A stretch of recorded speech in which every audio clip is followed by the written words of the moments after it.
I thought I was just clearing out his old stuff. But then I found the knife. And that's when things started to get really weird. And I'm not sure I have long left.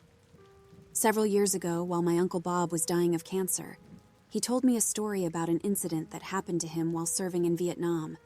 A sort of a deathbed confession, if you will. Now, my Uncle Bob, my dad's younger brother, was a good Christian man who would have given you the shirt off his back if it helped you. Sorry to sound so cliché. My uncle, who never got married or had kids of his own, treated me like a daughter and tried to instill good values in me. He taught me to always tell the truth and wasn't the type of person who was scared easily either.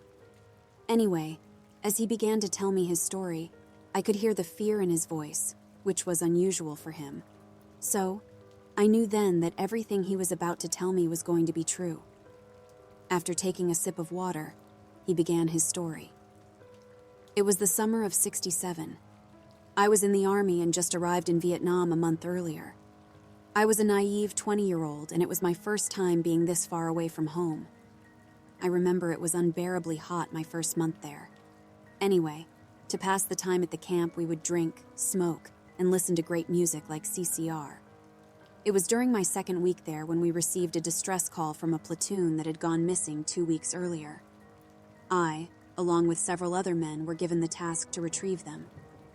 We immediately left camp without any incident.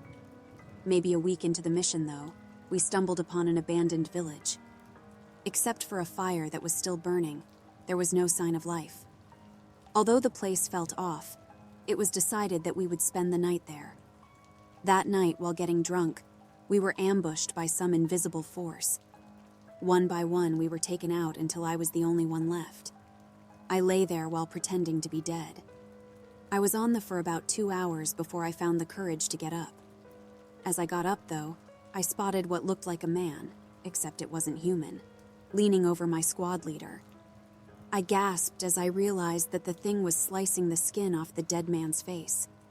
I quickly got up and was about to run when the thing grabbed my arm. Although the thing was strong, I somehow managed to get away. As I was running away, I turned back, and what I saw shocked me to my core. Instead of its face, it was wearing the skin of my squad leader.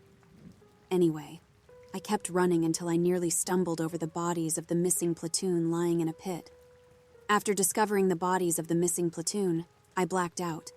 When I came to, I was in a helicopter. Afterwards, I was discharged from the army. When I arrived back home, I suffered from PTSD and began to see that thing everywhere.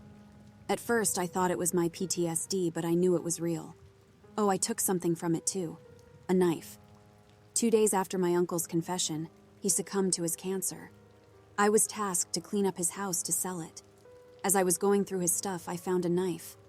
Ever since I found the knife, I've been seeing the same thing my uncle saw in Vietnam, and I think it wants its knife back and will do anything to get it back. Please, I need your help before it's too late.